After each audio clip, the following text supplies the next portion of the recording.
분께만 커피 선물 드리도록 그렇게 하겠습니다. 네, 오늘 우리에게 주신 말씀을 우리 함께 찾을 때 마가복음 16장 1절로 13절까지의 말씀, 신약성경 84면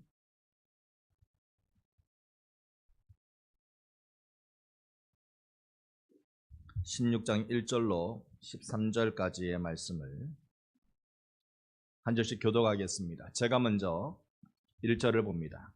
안식일이 지남에 막달라 마리아와 야고보의 어머니 마리아와 또 살로메가 가서 예수께 바르기 위하여 향품을 사다 두었다가 안식 후 첫날 매우 일찍이 해 돋을 때 그 무덤으로 가며 서로 말하되 누가 우리를 위하여 무덤 문에서 돌을 굴려주려 하더니 눈을 들어본즉 벌써 돌이 굴려져 있는데 그 돌이 심히 크더라. 무덤에 들어가서 흰옷을 입은 한 청년이 우편에 앉은 것을 보고 놀라매 청년이 이르되 놀라지 말라. 너희가 십자가에 못 박히신 나사렛 예수를 찾는구나. 그가 살아나셨고 여기 계시지 아니하니라. 보라, 그를 두었던 곳이니라.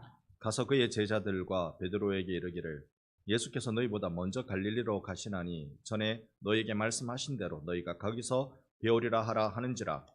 여자들이 몹시 놀라 떨며 나와 무덤에서 도망가고 무서워하여 아무에게 아무 말도 하지 못하더라.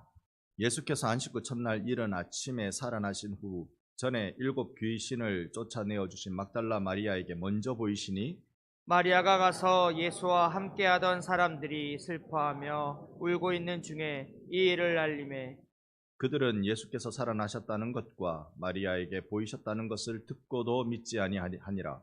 그 후에 그들 중 2 사람이 걸어서 시골로 갈 때에 예수께서 다른 모양으로 그들에게 나타나시니 함께 봅니다.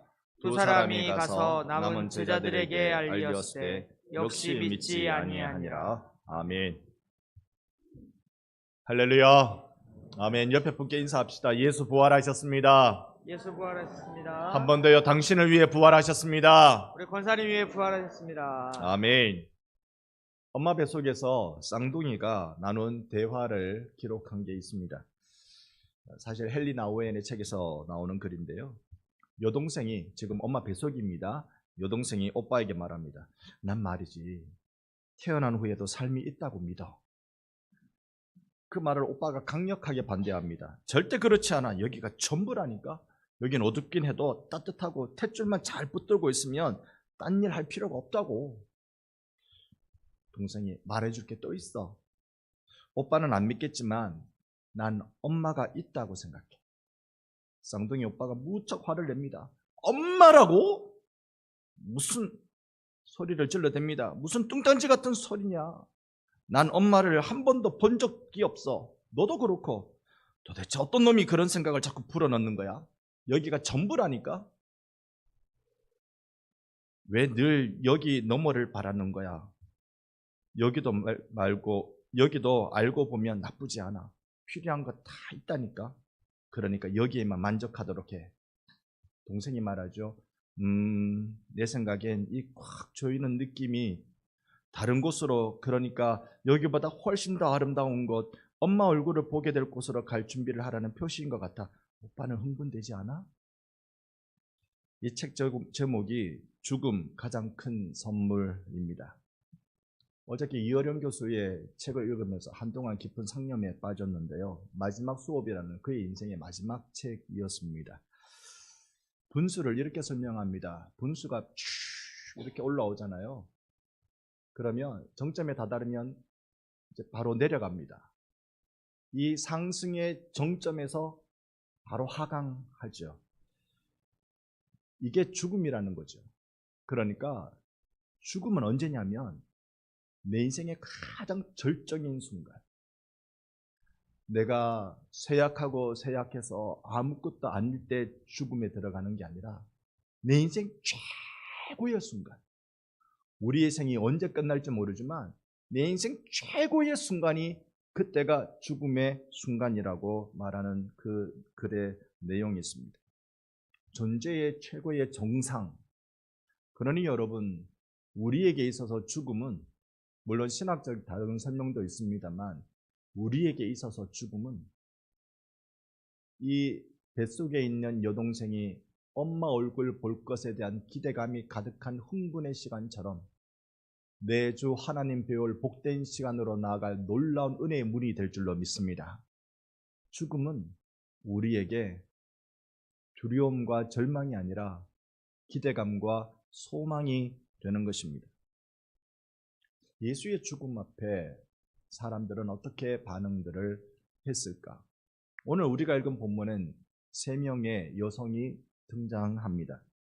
1절을 한번 보면 막달라 마리아, 그리고 야고보의 어머니 마리아, 그 다음엔 살로메, 3명이 등장합니다.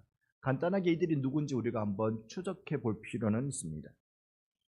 마태복음을 통해서 보면 좀 더 분명히 드러나는데요. 마태복음에도 막달라 마리아, 마태복음 27장 56절이죠.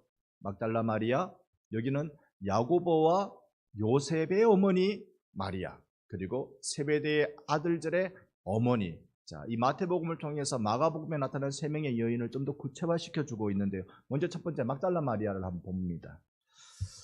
막달라 마리아는 오늘 보면 16장 9절에 그대로 등장하는데요. 전에 7 귀신을 쫓아내어 주신 막달라 마리아. 그러니까 막달라 마리아는 예수님으로부터 자신에게 찾아 들어온 7 귀신을 쫓아내 주시는, 귀신 들렸다가 다시 정상의 삶을 회복하게 된 그 은혜를 누린 여인이었습니다. 야고보의 어머니 마리아는 어떤 걸까요? 이건 이따가 다음 제가 말씀드리면 그때 그림을 보여주세요. 야고보의 어머니 마리아는 마가복음 15장 40절에 보면 끝절에 작은 야고보와 요새의 어머니 마리아라고 되어 있어요. 요셉이란 말입니다. 여러분, 이쯤 되면 누굴까요? 이 사람이 바로 예수님의 어머니인 마리아입니다.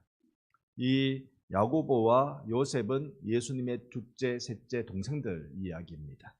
그러니까요, 예수께서 비참하게 죽어가는 모습을, 자기 아들이 죽어가는 모습을 구주로 믿고 아들이었던 그가 구주로 믿고 그분을 따르던 죽음의 모습을 끝까지 눈물 쏟으며 지켜봐야 했던 바로 그 마리아였습니다. 세 번째 인물은 살로메라는 이 여인의 이름인데요. 우리가 아까 살펴본 대로 세베대의 아들들의 어머니라고 되어져 있습니다. 세베대의 아내지요. 세베대 아들들이 누구냐면 예수님의 제자 중 야고보와 요한이 세베대의 아들입니다. 그러니까요, 예수님께서 십자가에 죽으시기 전 얼마 되지 않아서도 이 살로메는 뭐라고 말했냐면, 주님, 나에게 2 아들이 주님께 있는데 하나는 왼편에, 하나는 오른편에. 주님의 나라가 세워지면 좌의정, 우의정 시켜주십시오라고 청탁을 넣던 여인이었습니다. 이런 이들이 예수의 죽음을 보고는, 십자가 앞에 여인들이 주로 있었어요. 물론 요한이라는 제자도 거기 있었습니다만 여인들이 주로 있었어요. 이들이 예수의 그 십자가에서 처참한 죽음을 보고 난 뒤에 그들이 이제 무덤에 가기 시작합니다. 오늘 우리가 읽은 본문 1절을 보면 향품을 사다 두었다라고 되어져 있는데요. 사실 예수님의 장례는 너무 초라했습니다. 오후 3시에 십자가에서 돌아가십니다. 그리고 그 장례는 오후 6시에 끝납니다. 왜냐하면 저녁 6시만 되면 그 다음 날인 안식일이 되는 게 유대인 하루 계산법이기 때문에 그렇습니다. 3시간 만에 장례가 끝났어요. 여러분, 이런 장례를 본 적이 있습니까? 3시간 만에 그 사람의 장례가 끝이 났어요.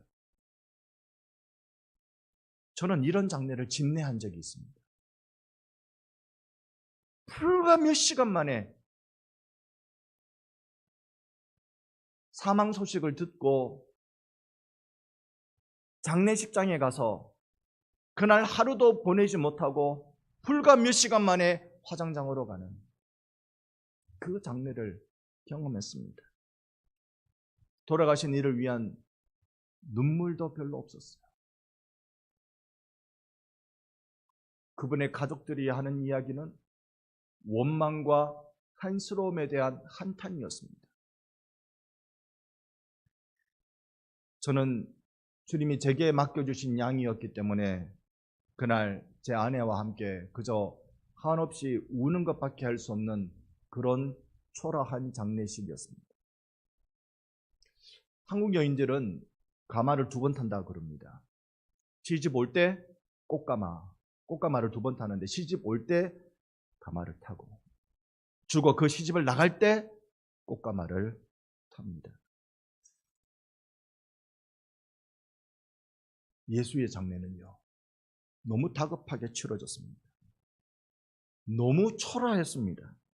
비록 아리마대 요셉 또는 니고데모가 급히 그 시신을 그래도 그 시신을 수습하기 위해서 노력했지만, 하지만 예수님은 이렇게 대접받아야 되는 분 아니에요. 이렇게 3시간 만에 후다닥 장례, 어디다가 묻을까 고민되다가 아리마대 요셉이 나를 위한 무덤이 있는데 거기로 모시지요. 이게 무슨 애들 소꿉 장난하고 있습니까? 무슨 장례를 3시간 만에 아무 준비 안 했다가 3시간 만에 준비를 하고 그렇게 치러진단 말입니까? 그 장례 치르고 새 여인이 안식일이 빨리 지나기를, 새날이 빨리 오기를, 그래서 아침에 동만 트면 향품을 준비했다가 그 초라하게 치러진 예수님의 장례 다시 깨끗하게 장례를 다시 치르려고, 다시 깨끗하게 해드리려고, 그 시신을 잘 모셔드리려고 그렇게 나섰던 것입니다. 그런데 여기에 4절에 보면 몇 가지 기적이 일어납니다. 4절을 보면 돌문이 옮겨집니다. 유대인들은, 우리는 매장의 풍습을 갖고 있습니다만 유대인들은 동굴 안에다가 시신을 둡니다. 그래서 이 동굴은 저기 높은 산의 동굴이라기보다는 어쨌든 주변 지형보다는 낮은 동굴을 찾습니다.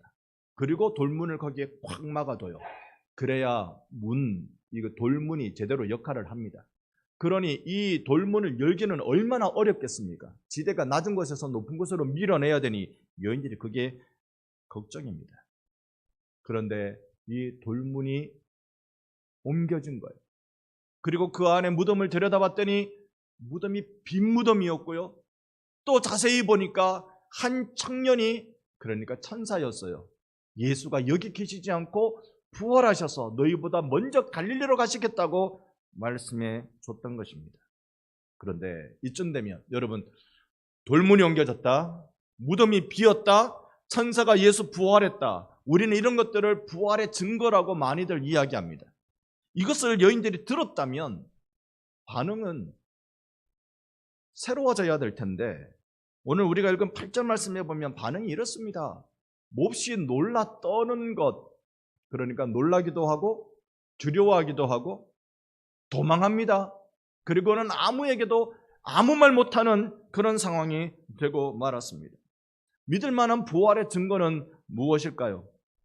여기에 이 세 여인에게 주어진 그런 확실한 증거처럼 보이는 돌문이나 빈무덤이나 천사의 말은 이 세 여인에게 예수가 부활했다고 설득하는 데는 실패합니다. 그들이 도망가 버렸으니까 말입니다. 9절 말씀해 보면 예수께서 안식 후 첫날 이른 아침에 살아나신 후에 전에 7 귀신을 쫓아내어 주었던 막달라 마리아에게 먼저 당신을 보여주십니다. 그러니까 막달라 마리아는 도망갔다가 다시 온 걸로 보여져요. 요거는 행간의 의미입니다만 제가 성경을 읽을 때는 그래요. 도망갔다가 다시 쫓아온 걸로 보여집니다. 이걸 착안해서 렘블란트는 이 막달라 마리아에게 예수님께서 당신의 부활한 모습을 보여주는 그림을 한 장 그린 적이 있습니다. 그 그림을 여러분 보고 계시겠죠? 예수님은 부활하신 모습으로, 천사들은 이제 발 쭉 뻗고 어휴 내 할 일 다 했다. 왼쪽으로 보면, 오른쪽으로 보면 그렇게 보이실 테고요.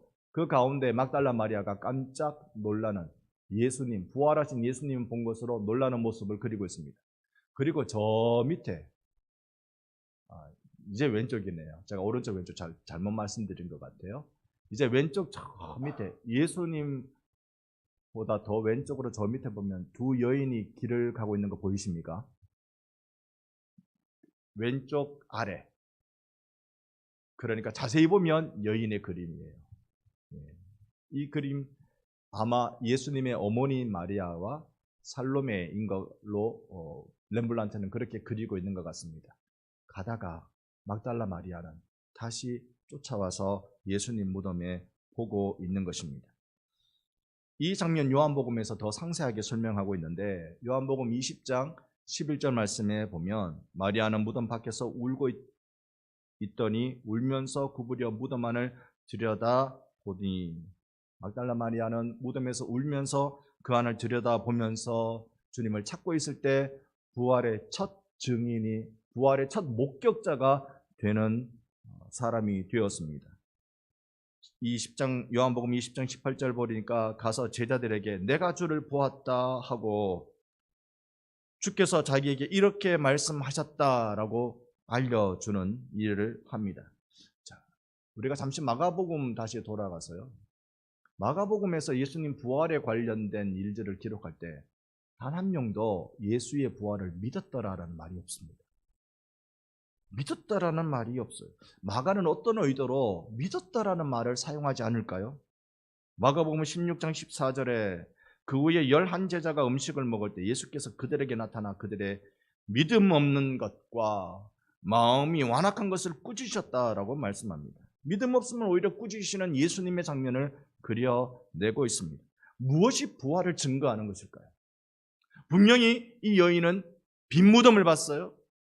예수가 부활했다는 천사들의 증언을 들었어요. 그리고 그 옮길 것, 엄두도 안 나는 돌문이 이미 옮겨진 것도 그들은 보았습니다. 무엇이 주님의 부활을 증거하는 것이기에 아무도 예수의 부활을 믿었다라는 표현이 나타나지 않을까요? 16장 11절 그들은 예수께서 살아나셨다는 것과 마리아에게 보이셨다는 것을 듣고도 믿지 아니하니라. 그러니까 뒤에 건 빼버리고 예수의 부활의 증거는 뭐냐면 예수께서 살아나셨습니다 라는 소식, 그리고 내가 예수를 보았습니다, 내가 예수를 만났습니다, 이것이 부활의 증거가 되는 겁니다. 믿든지 안 믿든지 이것이 부활의 증거가 되는 겁니다. 여러분, 예수의 부활을 믿습니까? 아니면 예수의 부활의 증거들을 믿습니까? 내게 중요한 것은 예수께서 부활하셨다는 그 사실 하나입니다. 이 부활을 우리는 어떻게 믿을 수 있을까요? 이 마가복음 우리가 읽은 본문에 쭉 12절과 13절은 전체 흐름을 조금 막아내는 역할을 합니다. 잘 흐름이 안 흘러가는 듯한 갑자기 이상한 이야기 하나가 쭉 들어오는데요. 제가 12절, 여러분 13절. 그 후에 그들 중에 두 사람이 걸어서 시골로 갈 때에 예수께서 다른 모양으로 그들에게 나타나시니 두 사람이 가서 남은 제자들에게 알리었을 때 역시 믿지 아니하니라. 이들은 지금 어디로 걸어가는 두 제자일까요? 어디요? 엠마오로 가신 분들은 오늘 새벽기도 나오신 분들이에요. 여러분, 우리 지난 한 주 동안 고난주간 특별 새벽기도회를 가졌습니다. 정말 여러분 그 참여해 주신 분들 대단히 감사합니다. 왜 감사하느냐면 이야, 이거 하루에 일과를 가지고 계신 분들이 새벽에 특별 새벽기도로 나오는 건 정말 쉽지 않은 일이겠다, 그래 싶었습니다. 그래서 제 눈에 그대로 다 박아 놓습니다. 나오신 분들 다 박아 놨습니다. 특별히 한 번도 안 빼고 나오시는 분들은 제가 더 잘 박아 놨습니다. 우리 주님 앞에 고난주간을 마음을 다해 보내려고 노력하셨던 모든 분들을 또 감사하게 생각하고, 또 교회 영상을 통해서 또 함께 참여해 주셨던 모든 분들께 감사 말씀드립니다. 오늘 우리가 읽었던 이 두 절은 16장에 나타나는 이 12절과 13절은 엠마오로 내려가는 두 제자 이야기입니다. 그런데 이들의 이야기 속에 우리의 귀에 가장 남는 것, 그것은 사실 마음이 뜨겁지 아니하더냐라는 말씀인데요. 여기에 우리가 창념해서 부활의 의미를 한번 새겨보려고 합니다. 부활의 역사는 어떻게 내게 이루어지고 나는 어떻게 예수를 보나, 이게 중요하잖아요. 내가 어떻게 예수를 보나, 그게 부활의 증거라고 했으니까 그걸 우리가 오늘 살펴보려고 합니다. 이 부분은 누가복음으로 가야 좀 더 상세한 이야기를 들을 수 있습니다.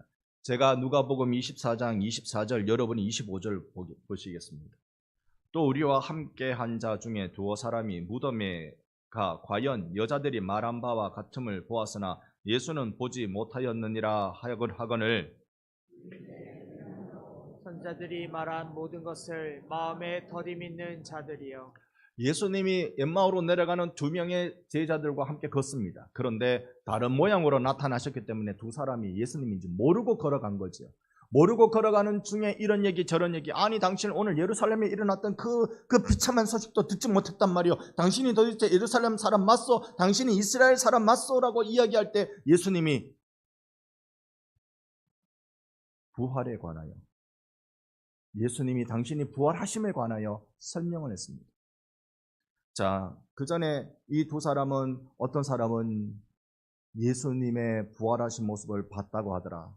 어떤 사람은 무덤이 비었다고 하더라. 그래, 무덤이 비어서 예수를 못 봤다고 하더라. 하더라 이야기를 하는 겁니다. 그랬는데 예수님은 이런 미련하고 마음에 더디 믿는 자들아 라고 또 책망하시죠. 여러분, 무덤이 빈 게 뭔 상관이 있습니까? 돌문이 옮겨진 게 뭔 상관이 있습니까? 내가 부활하신 예수님을 만나는 게 중요하지요. 예수님이 이렇게 설명합니다. 24장 26절에 그리스도가 이런 고난을 받고 자기의 영광에 들어가야 할 것 아니냐. 구약 성경을 쭉 설명하면서 예수의 고난받으심과 예수의 부활과 영광의 자리에 오르심을 예수님이 성경을 풀어 두 제자에게 알려주신 거예요. 이럴 때 마음이 뜨겁지 아니하더냐, 뜨겁지 아니하더냐. 마음이 뜨겁다, 이 단어의 뜻을 가지고 우리가 경험할 부활을 한번 설명해 보겠습니다. 예수님은 계속 구약 말씀을 통해 예수의 고난과 부활과 영광을 설명하고 있습니다. 그럴 때마다 제자들의 마음이 불타는 것 같았다는 거예요. 누가복음에 계속 제가 30절, 여러분 31절, 그들과 함께 음식 잡수실 때에 떡을 가지사 축사하시고 떼어 그들에게 주시니 그들의 눈이 밝아져 그인 줄 알아 보더니 예수는 그들에게 보이지 아니하시는지라. 한 집에 이 두 제자가 예수님을 데려갑니다. 여기가 아마 숙소가 있는 여관이었겠지요. 식당이 딸려 있는 곳. 예수님이 거기 가서 두 제자에게 음식을, 떡을 떼고 잔을 가지고 축사를 하십니다. 성찬식을 하신 거지요. 그리고 났더니 제자들의 눈이 확 열려져 가지고 부활하신 주님이 이분이 예수시구나를 알게 돼요. 그러자마자 예수는 눈에 보이지 않았다, 사라지셨다, 그렇게 설명합니다. 이때 서로 두 사람이 이야기를 주고받아요. 예수님이 길에서 우리에게 말씀하실 때 우리가 어떻다나. 여러분, 신앙생활 혼자 하는 거 아니라고 지난주 지지난주 말씀드렸습니다. 여러분, 신앙생활은 늘 같이 하는 거예요. 그래서 같이 서로, 이 두 사람이 서로 이야기하는 거예요. 우리가 이랬는데 저런 경험이 있었는데 너는 어땠더냐, 나는 이랬더라, 이야기하기 시작합니다. 그게 누가복음 24장 32절 같이 읽어봅니다. 그들이 서로 말하되 길에서 우리에게 말씀하시고 우리에게 성경을 풀어주실 때에 우리 속에서 마음이 뜨겁지 아니하더냐 하고. 마음이 뜨겁지 않더냐. 언제? 예수께서 그 식사를 예수와 같이 먹으면서 눈이 떠져가지고 예수님 바라볼 때 마음이 뜨거운 거예요? 아니면 길에서 예수님이 구약 성경을 통해 당신이 누구신지 우리에게 풀어주실 때 마음이 뜨거운 거예요? 앞에 겁니까? 뒤에 겁니까? 뒤에 거죠. 길에서 우리에게 말씀하실 때 마음이 뜨겁지 않더나. 여러분, 그 말씀, 예수께서 주신 말씀을 듣고는 마음에 찔렸던 겁니다. 이 더디 믿는 미련한 자들아, 마음에 찔렸던 거예요. 참, 내가 어쩔 줄 모르겠더라. 예수님이 내게 그 말씀 주실 때 내가 진짜 어쩔 줄 모르겠더라. 진짜 몸둘 바를 모르겠더라. 그게 마음이 뜨거웠다라는 표현입니다. 그래서 마음이 뜨거웠다라는 표현은 우리가 은혜 받았다라는 의미가 아니라 찔렸다라는 의미입니다. 그러니까 긍정적으로 참 행복했다라는 게 아니라 부정적으로 내가 어찌할 바 몰랐다라는 뜻이 되는 것입니다. 그런데 이것이 우리가 부활을 체험할 첫 단추라는 걸 여러분 기억하십시오. 예수의 말씀이 내게 들어올 때, 그때 내 마음이 찔리기 시작해야 됩니다. 그저 예수 안에 들어가니까 행복하더라. 그저 행복하다. 그저 행복하다. 주소를 외치는 게 아닙니다. 예수의 말씀이 내게 부딪혀서 예수 그분이 거룩하신 예수 그분이 내게 들어와서 죄악된 내가 거기에 옴짝달싹하지 못하고 바들바들 떨는 그 거룩한 충격의 역사가 일어날 그 현장에서 나는 흔들리기 시작하는 거예요. 거룩한 하나님의 말씀이 죄악된 내 영혼에 들어올 때 내가 흔들리기 시작하고 그러다 보니까 내게 틈이 만들어지는 것이고 그 안에 예수의 말씀이 쑥 들어와서 나를 바꾸고 변화시키는 것, 그것이 부활의 능력입니다. 부활의 증인이 되는 삶은 이런 경험적 삶을 의미합니다. 말씀이 내 속에 들어와 나를 뒤흔드는 경험. 정말 이 일 하는 게 하나님 기쁘시게 하는 일일까라는 반성. 예수님이라면 이때 어떻게 하셨을까? 라는 질문에 답하려고 노력하는 것. 이게 바로 부활을 경험하는 일이란 말입니다. 그렇게 살려고 하다 보니 큰 손해 볼 것 같고 또 그 일을 이게 예수님이 내게 말씀하신 것 같긴 하는데 그 일을 하기에는 너무 두려움과 자신 없음만 가득하기도 하고 이럴 때 그때 33절 곧 그때에 일어나 예루살렘으로 돌아가 보니 그때는 언제라고요? 지금 여기 여인숙에 잠이나 자고 있을 때가 아니다라는 반성이 생겼을 때. 그러나 가야 되는 그 예루살렘은 예수께서 십자가에서 죽으신 지 얼마 안 됐나요? 그리고 이제 로마는 예수와 그 잔당을 제거하려고 군사를 풀었을지 모르는 위험천만한 그 예루살렘, 거기로 이제 우리 거기로 돌아가자.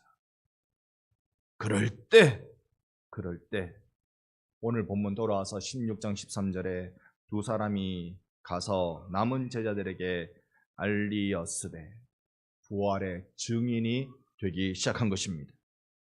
초대교회 때는 성경에서도 초대교회 역사에서도 살펴보면 빈무덤이 굴려진 돌문이 부활의 증거로 채택되지는 않습니다. 초대교회에서 부활의 증거는 바로 예수 만난 그 사람들이 부활의 증거였습니다. 내가 예수를 만났다. 내가 예수를 봤다. 불신자들, 신이 없다고 말하는 무신론자들에게 복음 전하는 가장 강력한 힘은 논리적으로 부활을 증명한다고 그들이 믿지 않습니다. 그들에게 예수를 분명하게 전할 수 있는 것은 나는 예수를 만났다입니다. 그분이 나와 지금 함께 계신다. 내 안에 그분이 지금 계신다. 이것이 그들을 예수께로 초청하는 가장 강력한 증거가 되는 겁니다.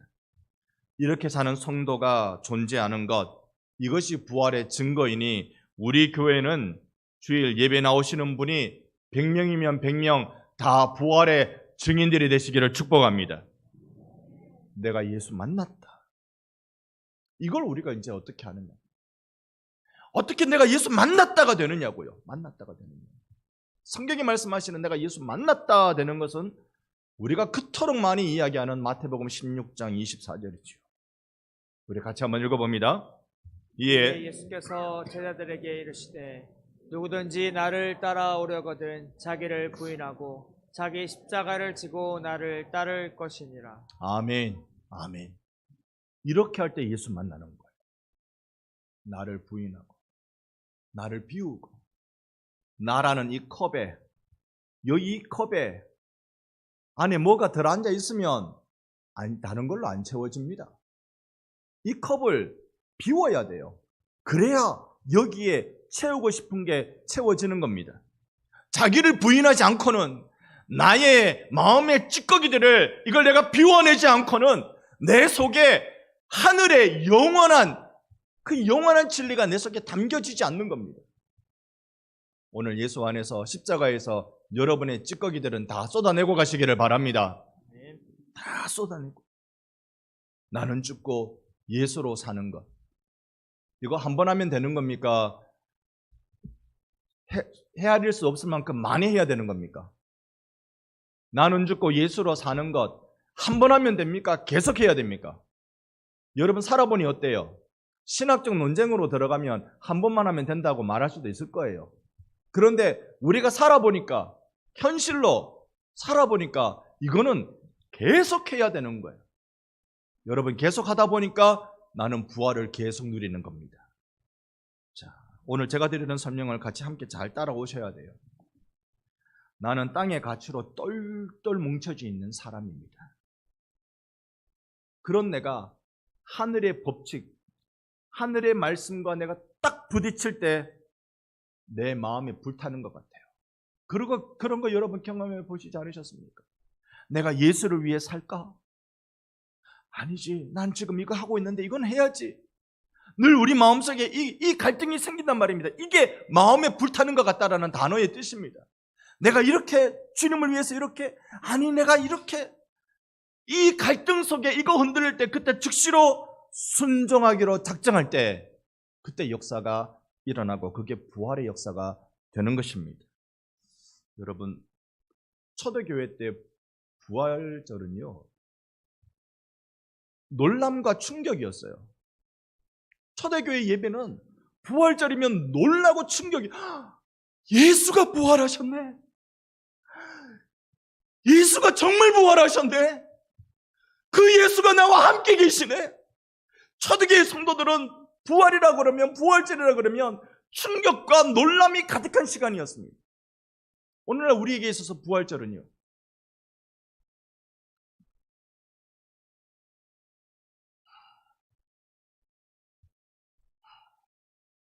빨리 설교 끝내란 뜻이죠. 좀 빨리 끝내서 목사님. 미국에 있던 어떤 목사님이 한국에 부활절 설교를 하기 위해서 왔습니다. 그런데 성도들이 전부 다 이러는 거예요. 사회 보시는 목사님한테 물었어요. 목사님,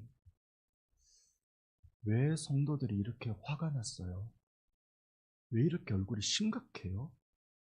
이 사회 보는 목사님이 뭐라고 했냐면, 주님의 십자가 죽음을 묵상하고 있기 때문에 그렇습니다.